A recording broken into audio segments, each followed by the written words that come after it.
Buenas tardes, profesor y compañeros. En el día de hoy, el grupo número 5, conformado por Adames Gabriela, Eshka Montenegro, Elaine Pérez, Francisco Grosso y mi persona, Yarabi Muñoz, le hablaremos sobre la patología.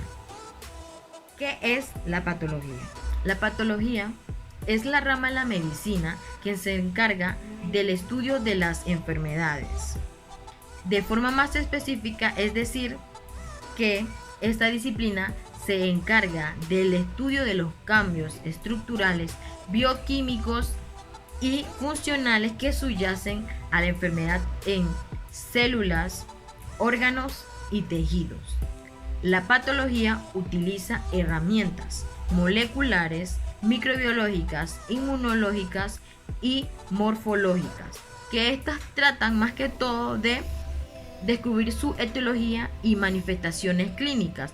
Más que todo es decir que es signos y síntomas pueden presentar estos pacientes, al tiempo que propone bases racionales para el tratamiento y profilaxis. Suele considerarse como un enlace entre las ciencias básicas y las ciencias clínicas. Y ahora les hablaré sobre la historia de la patología. La historia de la patología se puede remontar a la primera aplicación del método científico en el campo de la medicina, un avance que se produjo en el Medio Oriente durante la Edad del Oro del Islam y en Europa durante el Renacimiento italiano. Al abordar el estudio de las enfermedades debe tenerse en cuenta que algunas ramas de la patología coinciden con especialidades médicas y son las causas, la etiología que estudia el origen de las enfermedades, los mecanismos de producción con la patogenia, que es del tema del cual estamos hablando, las formas de manifestarse como son los signos y síntomas, con la semiología. Esta es una especialidad médica que identifica y busca las manifestaciones del paciente asociada a alguna enfermedad para darle un diagnóstico oportuno. Las alteraciones funcionales que se dan se asocian con la fisiopatología, las alteraciones morfológicas que se pueden dar en las células, los tejidos u órganos con la anatomía patológica y el manejo integral de lo enfermo con la clínica, que es parte práctica de la enseñanza de la medicina y también de las enfermeras y de todo el personal de salud. Existen otras especialidades que guardan relación con estas ramas, así como la microbiología guarda relación directa con la etiología.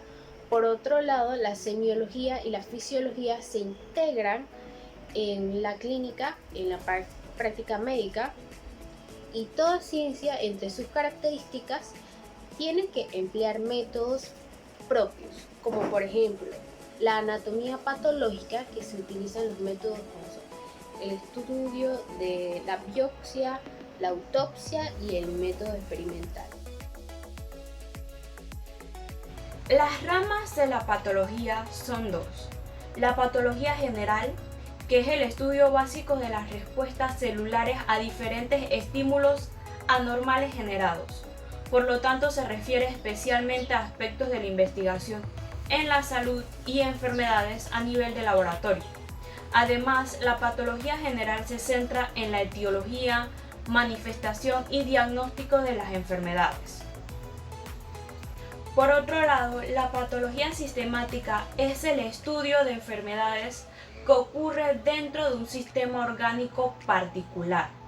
Implica diferentes componentes de los estudios. En otros términos, la patología sistemática es el aspecto clínico de una enfermedad desarrollada y presente en cada sistema orgánico. Así, la patología sistemática es una ciencia clínica basada en tejidos. Pues bien, sabemos que la patología general y la patología sistemática son dos áreas principales del estudio de enfermedades en patología. ¿Pero qué las diferencia?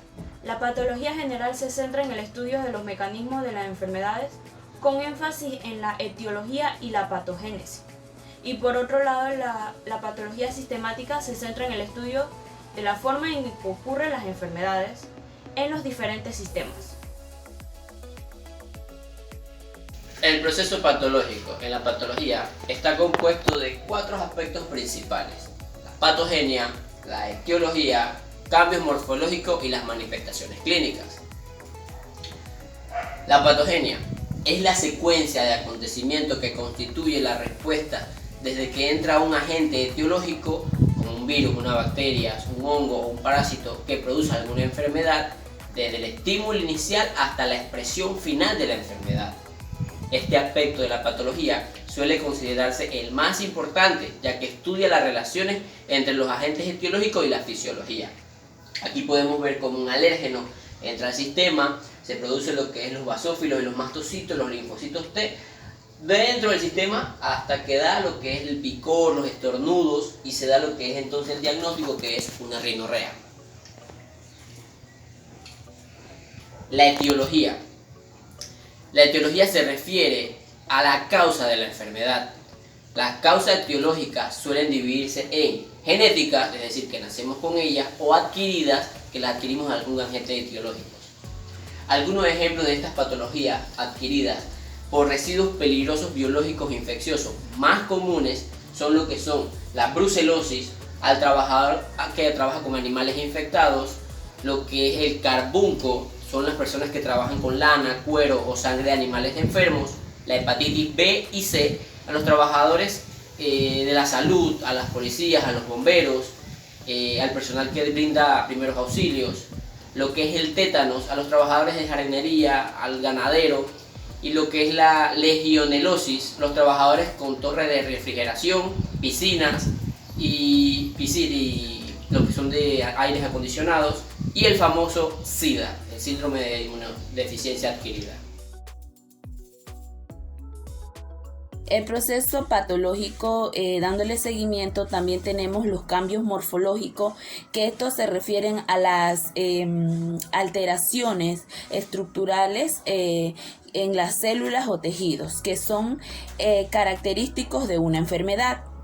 Cuando las células son expuestas a agentes nocivos o a estrés, dan lugar a la adaptación celular, ya sea fisiológica o morfológica, pero esta sobreestimulación que sobrepasa los límites produce la lesión celular, y si persiste la lesión celular se produce una muerte celular, ocurriendo pues una necrosis. En las manifestaciones clínicas tenemos que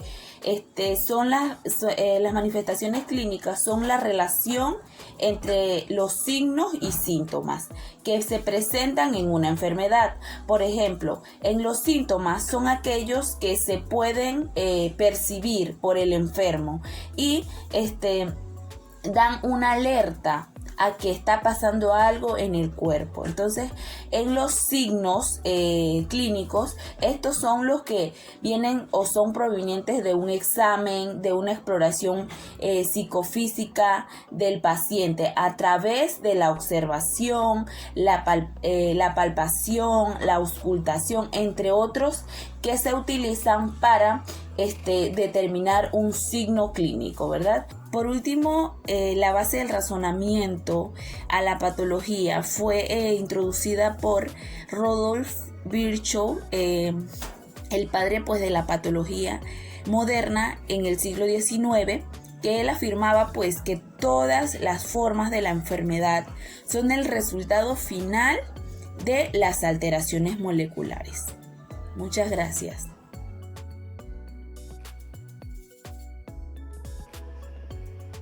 Es importante que el personal de salud maneje las distintas herramientas que utiliza la patología, así como también saber los distintos procesos patológicos para distinguir las principales por las cuales se puede contagiar las personas que laboran con los distintos residuos biológicos infecciosos, y saber cómo reaccionar desde el momento en que se tuvo contacto con el agente etiológico con el sistema hasta su evolución, para poder brindar los mejores cuidados y atención para evitar complicaciones del personal. Muchas gracias.